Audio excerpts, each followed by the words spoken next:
الحمد للہ رب العالمین والصلاة والسلام علی سید المرسلین اما بعد فاعوذ باللہ من الشیطان الرجیم بسم اللہ الرحمن الرحیم الصلاة والسلام علیک یا رسول اللہ وعلی آلک واصحابک یا حبیب اللہ الصلاة والسلام علیک یا نبی اللہ وعلی آلک واصحابک یا نور اللہ۔ فیضان قرآن کے آج کے اس سلسلے میں سورۃ الاعراف کی آیت نمبر 167 سے قرآن پاک کا درس سنیں گے۔ اللہ عز و جل ارشاد فرماتا ہے، بسم اللہ الرحمن الرحیم، وَإِذْ تَأَذَّنَ رَبُّكَ لَيَبْعَثَنَّ عَلَيْهِمْ إِلَى يَوْمِ الْقِيَامَةِ مَنْ يَسُومُهُمْ سُوءَ الْعَذَابِ إِنَّ رَبَّكَ لَسَرِيعُ الْعِقَابِ وَإِنَّهُ لَغَفُورٌ رَحِيمٌ۔ اور جب تمہارے رب نے اعلان کر دیا کہ وہ ضرور قیامت کے دن تک ان پر ایسوں کو بھیجتا رہے گا جو انہیں برا عذاب دیتے رہیں گے، بے شک تمہارا رب ضرور جلد عذاب دینے والا ہے اور بے شک وہ بخشنے والا مہربان ہے۔ اس آیت مبارکہ سے جو پہلے آیات گزری ہیں ان میں اللہ تبارک و تعالی نے بنی اسرائیل کے اس گروہ کا تذکرہ کیا تھا جنہوں نے ہفتے کے دن والے حکم شریعت میں اپنی طرف سے باطل ہیلا کر کے اللہ تعالیٰ کے احکام پر عمل نہ کیا، تو ان پر اللہ تعالیٰ نے عذاب مسلط کیا اور ان کی شکلیں مسخ کر کے یعنی تبدیل کر کے انہیں بندروں کی شکل میں کر دیا۔ اب اللہ تبارک و تعالی اس کے بعد فرماتا ہے کہ اس آیت مبارکہ میں جو فرمایا گیا کہ قیامت تک کے لیے اللہ تعالیٰ نے ان پر اور ان کی نسلوں پر ذلت اور غلامی کو مقدر کر دیا۔ دنیا کے اندر قیامت تک یہ لوگ ذلت و رسوائی کا سامنا کرتے رہیں گے۔ اس کے بعد اللہ تعالیٰ نے ارشاد فرمایا، وَقَطَّعْنَاهُمْ فِي الْأَرْضِ أُمَمًا مِّنْهُمُ الصَّالِحُونَ وَمِنْهُمْ دُونَ ذَلِكَ وَبَلَوْنَاهُمْ بِالْحَسَنَاتِ وَالسَّيِّئَاتِ لَعَلَّهُمْ يَرْجِعُونَ۔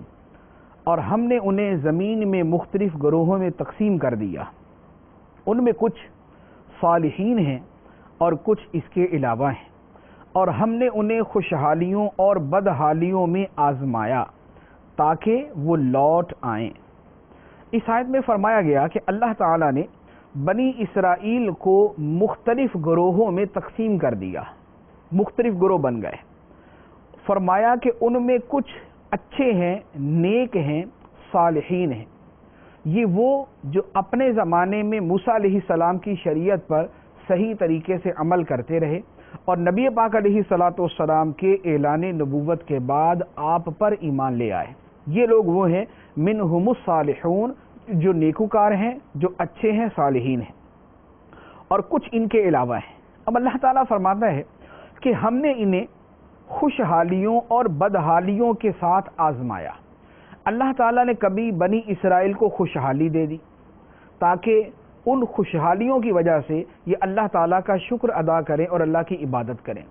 کبھی اللہ تعالیٰ نے انہیں مصیبتوں میں مبتلا کیا، ان کو پریشانیوں کے اندر مبتلا کیا تاکہ ان کی وجہ سے وہ اللہ تعالیٰ کی طرف رجوع کریں اور اللہ تعالیٰ کو یاد کرنا شروع کریں، لعلہم یرجعون، تاکہ وہ لوٹ آئیں اللہ تعالیٰ کے احکام کی طرف۔ لیکن کچھ لوگ تو ان میں سے ایسے تھے کہ جنہوں نے خوشحالی یا بدحالی سے نصیحت حاصل کی، لیکن اکثریت وہ تھی کہ جنہوں نے اپنی روش کو چینج نہ کیا، جنہوں نے اپنے طرز زندگی کو تبدیل نہ کیا بلکہ انہی نافرمانیوں کے اندر مشغول رہے۔ ہمارے ساتھ بھی یہ ہوتا ہے کہ اللہ تعالیٰ ہمیں خوشحالی بھی دیتا ہے، ہمیں بدحالی کے اندر بھی مبتلا کرتا ہے، اور دونوں چیزوں کے اندر ہمارا امتحان ہوتا ہے۔ نعمت پہ خدا کا شکر کرتے ہیں یا نہیں، اور خوشی کے وقت میں خدا کو یاد کرتے ہیں یا نہیں، اور اللہ تعالیٰ مصیبت میں مبتلا کرتا ہے تاکہ بندہ اس مصیبت کی وجہ سے خدا کی طرف رجوع کرنے والا بن جائے۔ تو اچھا اور خوش قسمت ہے وہ شخص کہ جو خوشی اور غمی دونوں حالتوں میں خدا کو یاد کرتا ہے، جو دونوں حالتوں میں اللہ تعالیٰ کا اطاعت گزار اور فرما بردار بندہ بنا رہتا ہے۔ اس کے بعد اللہ تعالیٰ ارشاد فرماتا ہے، فخلف من بعدهم خلف ورثوا الكتاب يأخذون عرض هذا الأدنى ويقولون سيغفر لنا وإن يأتهم عرض مثله يأخذوه ألم يؤخذ عليهم ميثاق الكتاب ألا يقولوا على الله إلا الحق ودرسوا ما فيه والدار الآخرة خير للذين يتقون أفلا تعقلون۔ پھر ان کے بعد ایسے برے جانشین آئے جو کتاب کے وارث ہوئے، وہ اس دنیا کا مال لیتے ہیں اور کہتے ہیں کہ ہماری مغفرت کر دی جائے گی، حالانکہ اگر ویسا ہی مال ان کے پاس مزید آ جائے تو اسے بھی لے لیں گے۔ کیا کتاب میں ان سے یہ عہد نہیں لیا گیا تھا کہ اللہ کے بارے میں حق بات کے سوا کچھ نہ کہیں گے، اور وہ پڑھ چکے ہیں جو اس کتاب میں ہیں، اور بے شک آخرت کا گھر پرہیزگاروں کے لیے بہتر ہے، تو کیا تمہیں عقل نہیں؟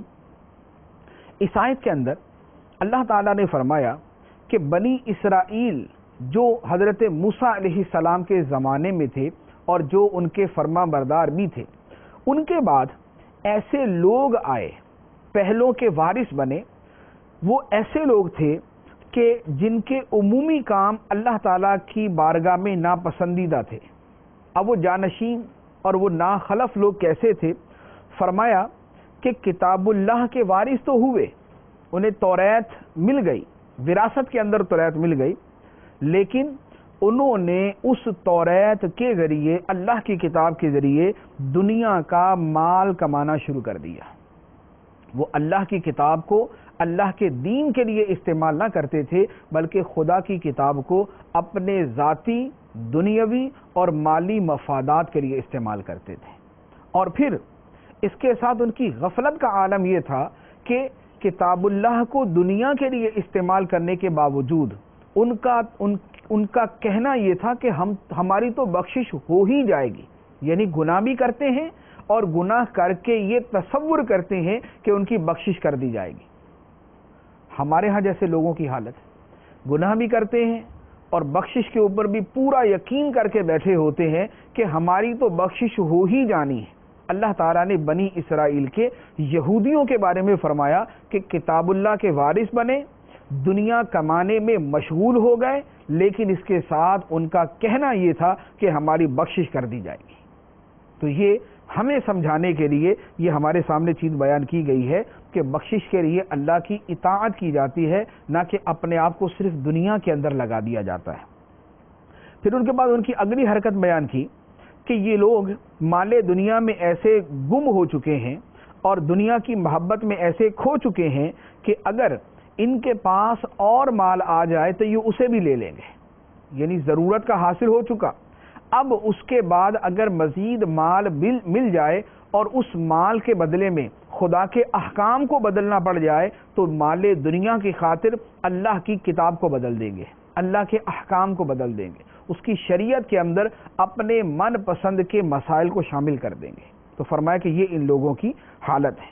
اب اللہ تعالیٰ فرماتا ہے کہ کیا ان پر کتاب کا یہ عہد نہ لیا گیا تھا، یعنی اللہ تعالیٰ نے توریت کے اندر یہودیوں سے یہ عہد نہیں لیا تھا، یعنی لیا تھا کہ اللہ کے بارے میں حق بات کے سوا اور کچھ نہیں کہیں گے، اللہ تعالیٰ پہ جھوٹ نہیں باندھیں گے، اس کی طرف غلط بات کو منسوب نہیں کریں گے، خود مسائل گھڑ کر انہیں اللہ کی طرف منسوب نہیں کریں گے، وَدَرَسُوا مَا فِي، اور جو کتاب میں لکھا ہوا تھا اسے یہ لوگ پڑھ چکے ہیں، یعنی جو توریت میں احکام لکھے ہوئے تھے اسے پڑھا ہوا، لیکن اس کو پڑھنے کے باوجود اللہ تعالیٰ کے بارے میں اپنی طرف سے مسائل منسوب کر دیا کرتے تھے۔ تو اللہ تعالیٰ فرماتا ہے کہ یہ دنیا کے مال میں پڑے ہوئے، وَالدَّارُ الْآخِرَةُ خَيْرٌ لِّلَّذِينَ يَتَّقُونَ، آخرت کا گھر بہتر ہے ان لوگوں کے لیے جو اللہ سے ڈرنے والے ہیں، جو پرہیزگاری اختیار کرنے والے ہیں۔ تو فرمایا کہ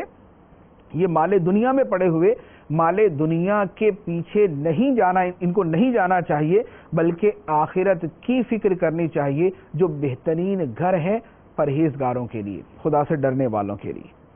اس کے بعد اللہ تعالیٰ ارشاد فرماتا ہے وَالَّذِينَ يُمَسِّكُونَ بِالْكِتَابِ وَأَقَامُوا الصَّلَاةَ إِنَّا لَا نُضِيعُ أَجْرَ الْمُصْلِحِينَ، اور وہ جو کتاب کو مضبوطی سے تھامتے ہیں اور انہوں نے نماز قائم رکھی، بے شک ہم اصلاح کرنے والوں کا اجر ضائع نہیں کرتے۔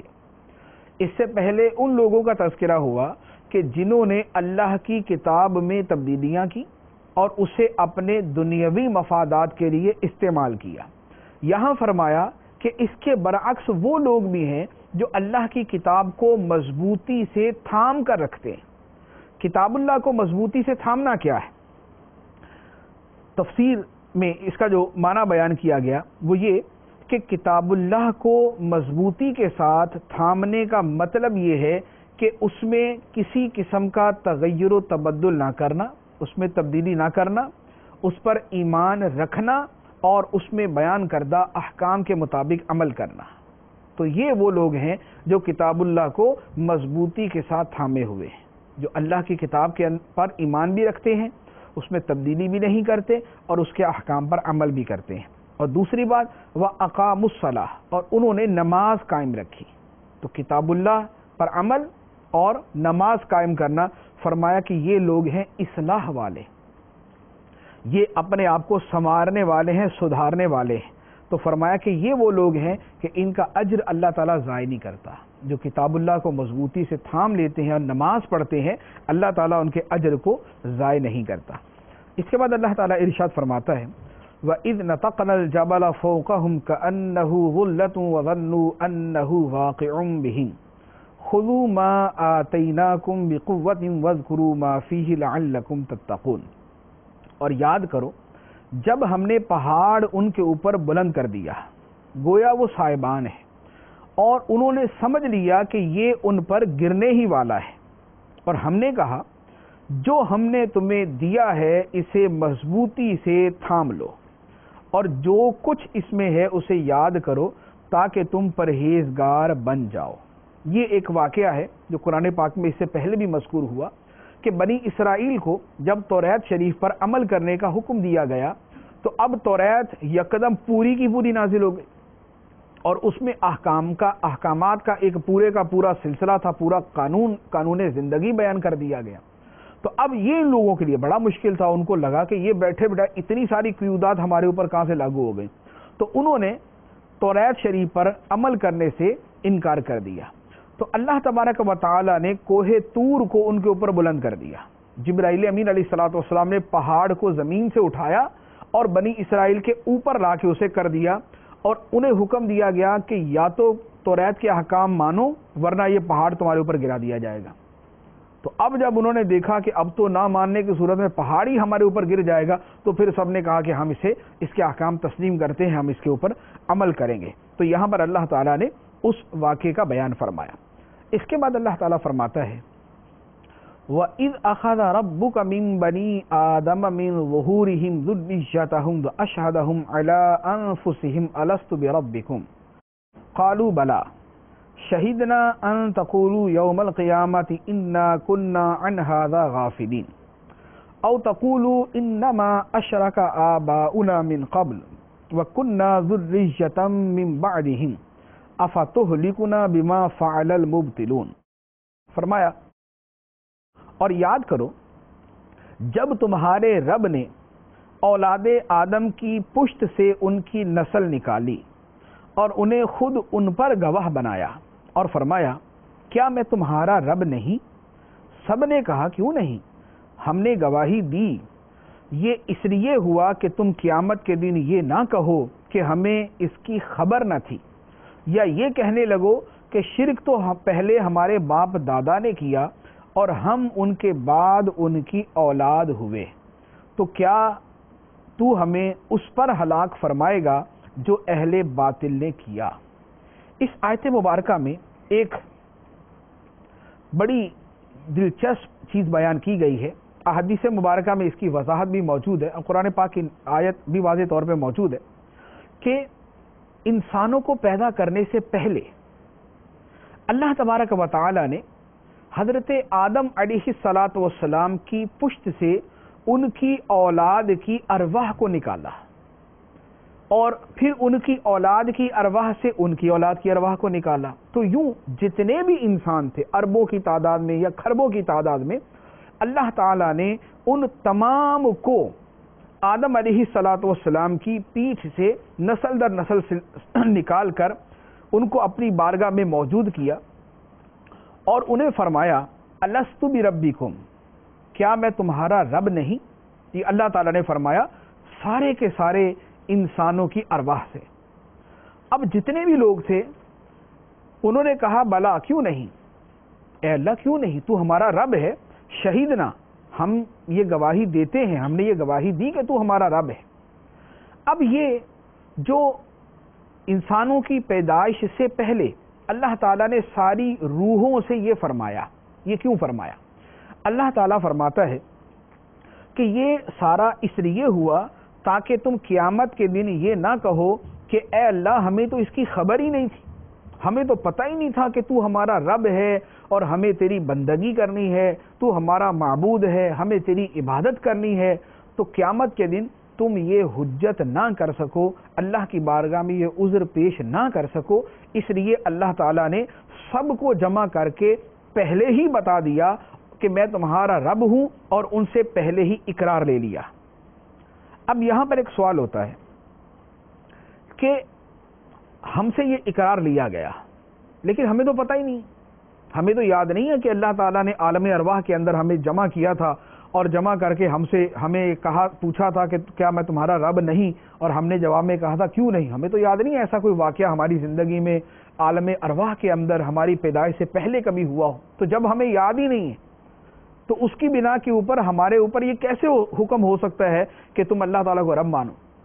تو اس کا جواب یہ ہے کہ اللہ تعالیٰ نے جو اس وقت تمام مخلوق سے، تمام انسانوں سے جو وعدہ لیا تھا کہ کیا میں تمہارا رب نہیں، تو سب نے اقرار کیا تھا کہ ہاں تو ہمارا رب ہے. اس عہد کو، اس پیمان کو اللہ تعالیٰ اپنے نبیوں اور پیغمبروں کے ذریعے ہمیں یاد کرواتا رہا. تو اگر ہمیں وہ واقعہ بعینہ ہی یاد نہیں بھی ہے، لیکن جب اللہ تعالیٰ نے اپنے نبی بھیجے اور ان نبیوں نے دنیا بھر کے لوگوں کو بتا دیا کہ اللہ تمہارا رب ہے اور تم نے اللہ کی بارگاہ میں اقرار کیا ہوا ہے، تو ان کی یاد دہانی کی وجہ سے اب ہمارے اوپر وہ پرانے والا اقرار جو ہے وہ ہمارے اوپر لاگو ہو جاتا ہے. تو اگر ہمیں بتاتے خود یاد نہیں تو انبیاء کے ذریعے یاد دہانی اس کی موجود ہے، تو ان کے ذریعے اللہ تعالیٰ نے ہمیں یہ بتا دیا. اور دوسرا یہ کہ اللہ تعالیٰ کی ربوبیت، کہ ہمیں کو پیدا کرنے والا ہے، ہمارا کوئی رب ہے، ہمیں کوئی رزق دینے والا ہے، یہ وہ چیز ہے جو اللہ تعالیٰ نے انسانوں کی فطرت کے اندر رکھ دی. کہ انسان کی فطرت یہ ہے کہ وہ کسی ایسی ہستی کو ماننے کی طرف مائل ہوتا ہے جو ہستی اس کی عقل سے ورا ہے، جو ہستی اسے نظر نہیں آتی. اسی لیے دنیا کے کسی کونے کے اندر چلے جائیں، خطوں میں، غاروں میں، دور دراز کے گوشوں میں چلے جائیں، پہاڑوں جنگلوں میں چلے جائیں، دنیا کے مشرق و مغرب کے جو کونے ہیں وہاں کھنگال ڈالیں، آپ کو وہاں پر جو لوگ ملیں گے ان سب کے اندر ایک بات مشترک ملے گی کہ وہ کسی نہ کسی کو اپنا معبود ضرور مانتے ہیں. یعنی اگرچہ وہ بتوں کو اپنا معبود مانے، لیکن وہ بتوں کو کیوں معبود مانتے ہیں؟ اس لیے کہ ان کے اندر یہ بات جو ہے ایک رکھی گئی ہے کہ انہوں نے کسی ما فوق الفطرت ہستی کو ماننا ہے، انہوں نے کسی کو اپنا خدا ماننا ہے. اب اس خدا کی تلاش کے اندر وہ غلطی کرتے ہیں تو بتوں کی طرف چلے جاتے ہیں، جو ایک میجر غلطی جس کو کہا جائے گا، اور یا وہ کسی ستارہ پرستی کی طرف، یا وہ سورج پرستی کی طرف، یا وہ چاند پرستی کی طرف، یا وہ جو ہے وہ اور دنیا جہان کی چیزیں جن کی پوجا کی جاتی ہے وہ ان کی طرف چلے جاتے ہیں. لیکن ان تمام چیزوں سے جو قدر مشترک سمجھ آتی ہے کہ کیا آسٹریلیا اور کیا افریقہ کے جنگلات، کیا دنیا کے مشرق اور کیا دنیا کے مغرب، ان تمام لوگوں کے دلوں کے اندر یہ احساس ضرور موجود ہے کہ ان کا کوئی بنانے والا ہے اور کسی کے سامنے ان کو جھکنا ہے. تو یہ جو فطرت کے اندر احساس رکھ دیا گیا اور یہ جو فطرت کے اندر سوچ رکھ دی گئی ہے، یہ اصل میں اسی یوم الست کے اندر جو اقرار کیا گیا تھا یہ اسی کی نشانیاں ہیں، یہ اسی کے کچھ سائنز ہیں جو آدمی کے اندر ظاہر ہوتے ہیں. اب پھر یہ ہے کہ کوئی آدمی اپنی فطرت بگاڑ لیتا ہے اور دہریت کی طرف چلا جاتا ہے، خدا کے عدم وجود کی طرف چلا جاتا ہے، تو وہ فطرت کا بگاڑ ہے، وہ اصل فطرت نہیں۔ اصل فطرت وہ ہے کہ جس میں آدمی معبود کی بارگاہ میں جھکتا ہے۔ تو یہ خدا ماننے کی طرف مائل ہونا، جھکنا، اور دل کے اندر کسی بڑی ہستی کی طرف جو رغبت ہونا ہے، یہ اسی یوم الست کی نشانیوں میں سے ہے۔ تو یہاں پر اللہ تبارک و تعالی نے فرما دیا کہ عہد الست میں جو تم سے وعدہ لیا گیا اور تم نے کہا کہ اے اللہ کیوں نہیں تو ہمارا رب ہے، تو یہ اس لیے عہد لیا گیا تاکہ قیامت کے دن یہ نہ کہہ سکو کہ اے اللہ ہمیں تو پتہ ہی نہیں تھا کہ تو ہمارا رب ہے، ہمیں تو ان باتوں کی خبر ہی نہیں تھی۔ دوسرا عذر جو کفار کر سکتے ہیں، اللہ تعالیٰ نے اس کا بھی رد فرما دیا کہ کفار قیامت کے دن یہ نہ کہیں کہ ہمارے باپ دادا نے شرک کیا اور ہم ان کی اولاد تھے، لہذا ہم تو اپنے باپ دادا کے پیچھے چلتے ہوئے مشرک ہو گئے۔ ہمارے باپ دادا بتوں کو پوجتے تھے، ہم نے بھی پوجنا شروع کر دیا۔ وہ فلاں کی عبادت کرتے تھے، ہم نے بھی اس کی عبادت کرنا شروع کر دی۔ تو فرمایا کہ یہ عذر بھی قیامت کے دن نہیں چلے گا۔ کیوں نہیں چلے گا؟ اس لیے کہ پہلی بات تو یہ ہے کہ عہد یوم الست والے دن جب اللہ تعالیٰ نے سب ارواح سے یہ عہد لیا تھا، تو اس میں بیٹوں کو باپ کے تابع کر کے عہد نہیں لیا تھا کہ بیٹے وہ عہد کریں جو باپ عہد کر رہا ہے، بلکہ یہ فرمایا تھا کہ تم سب جو ہے اس بات کا اقرار کرو۔ تو ہر بندے نے اپنا اپنا جدا گانا عہد کیا تھا، تو جب ہر ایک کا عہد جدا گانا ہے تو اس سے سوال بھی جدا گانا ہی ہوگا۔ اور دوسری بات یہ ہے کہ جب باپ دادا سے بھی عہد یہی تھا کہ خدا کو رب مانے اور انہوں نے اس کے برعکس کیا، تو وہ تو ہوئے غلط راہ کے اوپر۔ جب وہ غلط راہ پر تھے تو غلطی کے اندر تو کسی کی پیروی نہیں کی جاتی، کوئی غلط کام کرنے کی اجازت اس لیے تو نہیں مل جاتی کہ چونکہ میرا باپ دادا بھی غلط کیا کرتا تھا لہذا میں بھی غلط کروں گا۔ یہ کوئی عذر نہیں ہے۔ صحیح راستہ بہر صورت صحیح راستہ ہے، اور غلط راستہ بہر صورت غلط راستہ ہے، خواہ وہ کسی کا باپ اس غلط راستے پہ چل رہا ہو یا اس کا دادا اس غلط راستے پہ چل رہا ہو۔ تو اللہ تعالیٰ نے فرمایا کہ یہ اعذار جو ہیں یہ قیامت کے دن نہیں چلیں گے۔ اس کے بعد فرمایا وَكَذَلِكَ نُفَصِّلُ الْآيَاتِ وَلَعَلَّهُمْ يَرْجِعُونَ، اور ہم اسی طرح تفصیل سے آیات بیان کرتے ہیں اور اس لیے کہ وہ رجوع کر لیں۔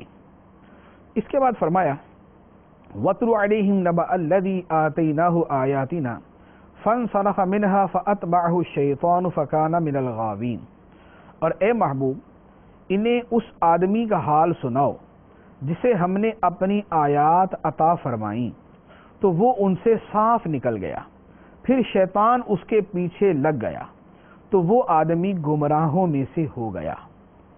اس آیت کے اندر ایک آدمی کا واقعہ بیان کیا گیا ہے۔ یہ آدمی کون ہے؟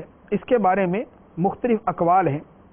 کچھ مفسرین کا فرمان ہے کہ اس سے مراد ابو عامر بن سیفی ہے، کچھ نے کہا اس سے مراد امیہ بن ابو سلط ہے، اور بڑی تعداد میں مفسرین کا فرمان یہ ہے کہ اس آیت میں جس بندے کا تذکرہ ہے وہ بلعم بن باعورہ ہے۔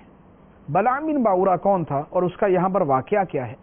بلعم بن باعورہ جو تھا یہ بنی اسرائیل کا ایک آدمی تھا، یعنی حضرت موسیٰ علیہ السلام کے زمانے کا ایک آدمی تھا، اور بہت بڑا عالم تھا، اور اس کے بڑی کثیر تعداد میں شاگرد تھے، اور یہ صاحب علم ہونے کے ساتھ ساتھ بہت بڑا مقرب بارگاہ الہی تھا، یعنی اللہ کی بارگاہ میں اس کا بڑا مقام تھا، ایسا مقام کہ اس کو اسم اعظم اللہ تعالیٰ نے عطا فرمایا ہوا تھا۔ اسم اعظم کہ جس کو پڑھ کر آدمی دعا مانگے تو اللہ تعالیٰ اس کی ہر دعا قبول فرماتا ہے، وہ اس کو آتا تھا۔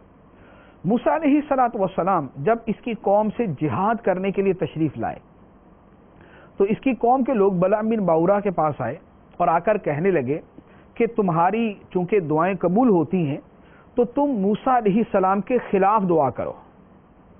بلعم بن باعورہ نے کہا کہ موسیٰ علیہ السلام کے خلاف تو دعا نہیں ہو سکتی، وہ اللہ کے نبی ہیں، ان کا تو بڑا مقام ہے، ان کے خلاف میں دعا کروں گا میں تو خود برباد ہو جاؤں گا۔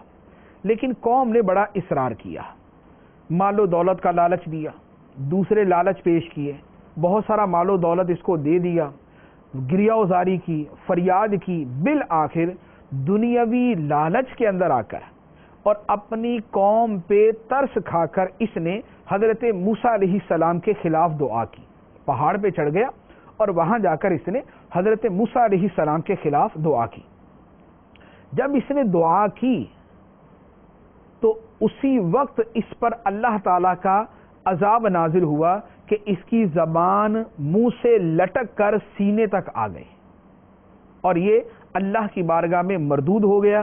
اس میں اعظم بھول گیا، جو اس کا مقام و مرتبہ تھا سارا اس سے چھن گیا اور اللہ کی بارگاہ میں یہ مردود لوگوں کے اندر شامل ہو گیا.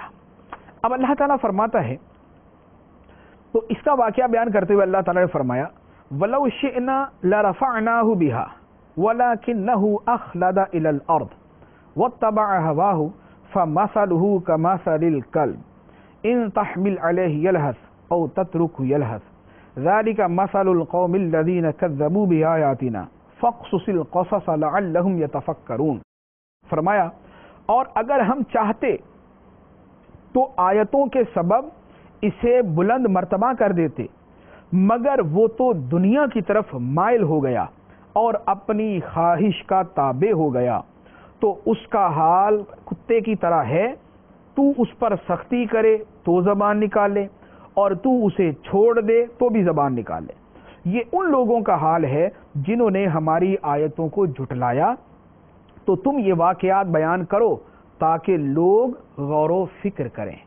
تو اللہ تعالیٰ نے اس آیت میں فرمایا کہ ہم نے تو اسے ایک علم دیا تھا، مقام و مرتبہ دیا تھا، اور ہم چاہتے تو اسے مزید بلندی دے دیتے، لیکن وہ تو دنیا کی طرف مائل ہو گیا.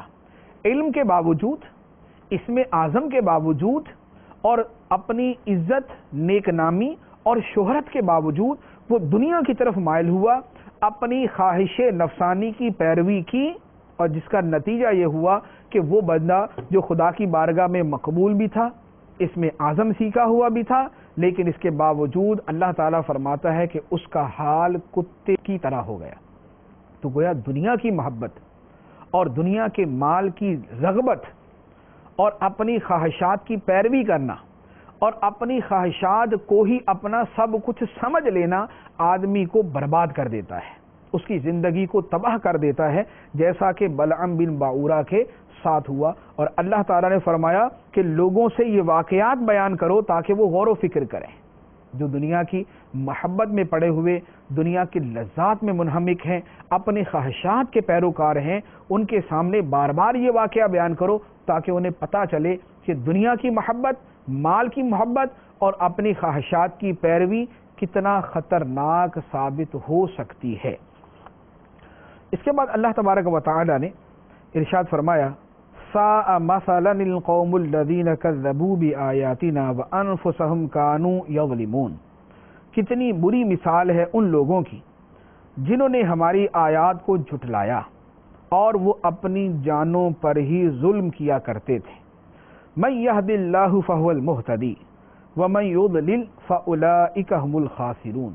جسے اللہ ہدایت دے تو وہی ہدایت یافتہ ہوتا ہے، اور جنہیں اللہ گمراہ کر دے تو وہی نقصان اٹھانے والے ہیں. آیت کا مطلب یہ ہے کہ ہدایت اور گمراہی دونوں کو اللہ تعالیٰ نے پیدا کیا، خالق اللہ تعالیٰ یہ ہر چیز کا. اب اس کے بعد گمراہی یا ہدایت کو جو اختیار کرنا ہے یہ بندے کی اپنی مرضی. اگر وہ ہدایت اختیار کرتا ہے تو اللہ تعالیٰ ہدایت پیدا کر دیتا ہے، اگر بندہ گمراہی اختیار کرتا ہے تو اللہ تعالیٰ گمراہی پیدا کر دیتا ہے. تو جیسا بندہ عمل کرتا ہے اللہ تعالیٰ ویسا ہی اس کے ساتھ معاملہ فرماتا ہے. اس کے بعد فرمایا وَلَقَدْ ذَرَأْنَا لِجَهَنَّمَ كَثِيرًا مِّنَ الْجِنِّ وَالْإِنسِ لَهُمْ قُلُوبٌ لَّا يَفْقَهُونَ بِهَا وَلَهُمْ أَعْيُنٌ لَّا يُبْصِرُونَ بِهَا وَلَهُمْ آذَانٌ لَّا يَسْمَعُونَ بِهَا أُولَٰئِكَ كَالْأَنْعَامِ بَلْ هُمْ أَضَلُّ أُولَٰئِكَ هُمُ الْغَافِلُونَ.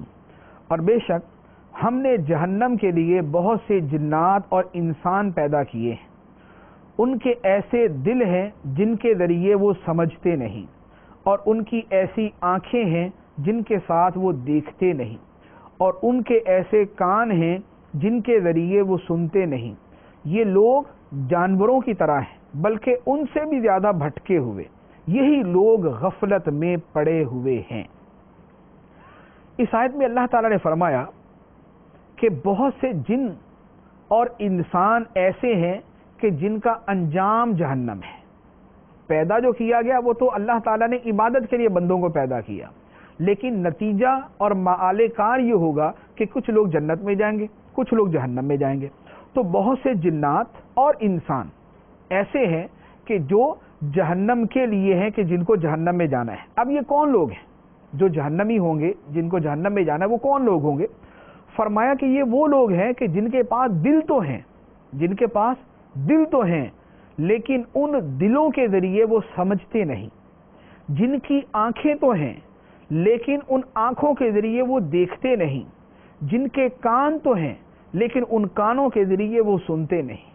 دل ہے، آنکھیں ہیں، کان ہیں. جو دنیا کا سمجھنا اور دیکھنا ہے وہ تو دیکھتے ہیں، لیکن اسی دل کے ساتھ اللہ کے احکام کو نہیں سمجھتے. ان آنکھوں کے ساتھ خدا کی نشانیوں کو نہیں دیکھتے، اور اپنے کانوں کے ساتھ اللہ کی نشانیوں کو سنتے نہیں، اللہ کے احکام کو سنتے نہیں. تو فرمایا کہ یہ لوگ کیسے ہیں؟ اولئک کالانعام، یہ لوگ جانوروں کی طرح ہیں. بل ہم اضل، بلکہ جانوروں سے بھی زیادہ بھٹکے ہوئے ہیں. اولئک هم الغافلون، اور یہی لوگ غفلت میں پڑے ہوئے ہیں. جانوروں کی طرح کیوں ہیں اور ان سے بدتر کیوں ہیں؟ اس کی وجہ یہ ہے کہ جانور بھی اپنا نفع نقصان پہچانتا ہے. جس چیز کے بارے میں جانور کو پتا ہے کہ یہ اسے نفع دے گا وہ اسے حاصل کرتا ہے، جس کے بارے میں پتا ہے یہ چیز اسے نقصان دے گی وہ اسے بچنے کی کوشش کرتا ہے. جب اللہ تعالیٰ نے فرما دیا کہ ایمان نفع دینے والا ہے اور کفر نقصان دینے والا ہے، اعمال صالحہ نفع دینے والے ہیں اور گناہ کے کام نقصان دینے والے ہیں، اب اس کے باوجود نفع اور نقصان واضح ہو چکا. اب جو آدمی اپنے نفع کی طرف نہیں جاتا اور نقصان کی طرف جاتا ہے تو یہ جانوروں سے بھی بدتر ہوا، کیونکہ نفع نقصان تو جانور بھی پہچانتا ہے، اور یہ انسان ہو کر اپنے نفع نقصان کو نہیں پہچان رہا تو یہ جانوروں کی طرح بلکہ جانوروں سے بھی زیادہ بدتر حالت میں ہے، ان سے بھی زیادہ بھٹکا ہوا ہے. اور وجہ کیا ہے؟ وجہ ہے غفلت. غفلت کی وجہ سے آدمی اپنی دنیا کے اندر ایسا مشغول ہو جاتا ہے کہ خدا کو بھلا دیتا ہے، آخرت کو بھلا دیتا ہے. اس کے بعد اللہ تعالیٰ فرماتا ہے وَلِلَّهِ الْأَسْمَاءُ الْحُسْنَى فَادْعُوهُ بِهَا وَذَرُوا الَّذِينَ يُلْحِدُونَ فِي أَسْمَائِهِ سَيُجْزَوْنَ مَا كَانُوا يَعْمَلُونَ. اور بہت اچھے نام اللہ ہی کے ہیں، تو اسے ان ناموں سے پکارو اور ان لوگوں کو چھوڑ دو جو اللہ کے ناموں میں حق سے دور ہوتے ہیں، ان قریب انہیں ان کے اعمال کا بدلہ دیا جائے گا. اس آیت میں دو چیزیں فرمائیں. پہلی بات یہ فرمائی کہ اللہ کے بہت سے اچھے نام ہیں، یعنی صرف لفظ اللہ ہی اللہ کا نام نہیں ہے بلکہ اور بھی بہت سے اچھے نام. تو فرمایا کہ ان ناموں کے ساتھ اللہ تعالیٰ کو پکارو. دوسری بات ارشاد فرمائی کہ بے دین لوگ، ملحد لوگ اللہ کے ناموں کے اندر جو حق بات سے دور ہٹتے ہیں اور بے دینی کا طریقہ اختیار کرتے ہیں، فرمایا کہ ایسے لوگوں کو چھوڑ دو. جو صحیح نام ہے ان کے ساتھ خدا کو پکارو، اور جو لوگ اللہ کے ناموں میں غلط طریقہ اختیار کرتے ہیں ان لوگوں کو چھوڑ دو. اب اللہ تعالیٰ کے جو اچھے نام ہیں بہت سارے ہیں، احادیث مبارکہ کثیر ہے. بخاری شریف کے اندر حدیث مبارک ہے، سرکار دو عالم صلی اللہ علیہ وآلہ وسلم نے فرمایا کہ بے شک اللہ تعالیٰ کے 99 نام ہیں، ایکم 100. جس نے ان ناموں کو یاد کر لیا وہ جنت میں داخل ہو گیا. تو اللہ تعالیٰ کے ان ناموں کو جو ہے، یہ اللہ تعالیٰ کے 99 نام، ان کو یاد کر لیا جو جنت کی بشارت ہے. لیکن یہ یاد رہے کہ 99 ناموں میں حصر نہیں ہے، یعنی ایسا نہیں ہے کہ اللہ کے صرف 99 نام ہیں. اس حدیث کے اندر 99 نام ہے، لہذا اس حدیث کی بنا پر 99 مشہور ہیں، ورنہ اللہ تعالیٰ کے 99 ناموں کے علاوہ بھی ہزاروں کی تعداد میں نام ہیں، لیکن مشہور نام جو ہے وہ 99 ہے. اچھا، اور اب یہ جو نام ہیں، ان ناموں کی جو ہے وہ بڑی فضیلت ہے. ان ناموں کو یاد کرنے پر ایک فضیلت تو یہ بیان کی گئی کہ جو ان ناموں کو یاد کر لے وہ جنت میں داخل ہو جائے گا. اور دوسرا، ایک بزرگ نے یہ فرمایا کہ اللہ تعالیٰ کو تمام ناموں سے پکارا جائے، یعنی یا اللہ، یا رحمان، یا رحیم، جتنے بھی نام ہیں سارے نام بالترتیب جو ہے وہ یا کے ساتھ جو ہے ندا کی جائے، مخاطب کیا جائے اور پکارا جائے. یہ سارے ناموں کے ساتھ پکارنے کے بعد اللہ تعالیٰ کی بارگاہ میں جو دعا کی جائے اللہ تعالیٰ اس دعا کو قبول فرما لیتا ہے۔ تو یہ دعا کی قبولیت کا ایک بڑا پیارا وظیفہ ہے کہ قرآن پاک کے شروع کے اندر اللہ تعالیٰ کے 99 نام لکھے ہوتے ہیں، ان کے شروع کے اندر یا لگا دیا جائے، یا اللہ، یا رحمان، یا رحیم۔ اب جتنے بھی نام ہیں سب کے ساتھ یہ اللہ ناموں کے ساتھ اللہ تعالیٰ کو پکار کر آخر میں دعا مانگی جائے تو اللہ تبارک و تعالیٰ اس دعا کو قبول فرما لیتا ہے۔ دوسری بات جو آیت کے اندر فرمائی گئی تھی کہ وہ لوگ جو اللہ کے ناموں کے اندر غلط راہ پہ چلتے ہیں، حق سے ہٹتے ہیں، ایسے لوگوں کو چھوڑ دو۔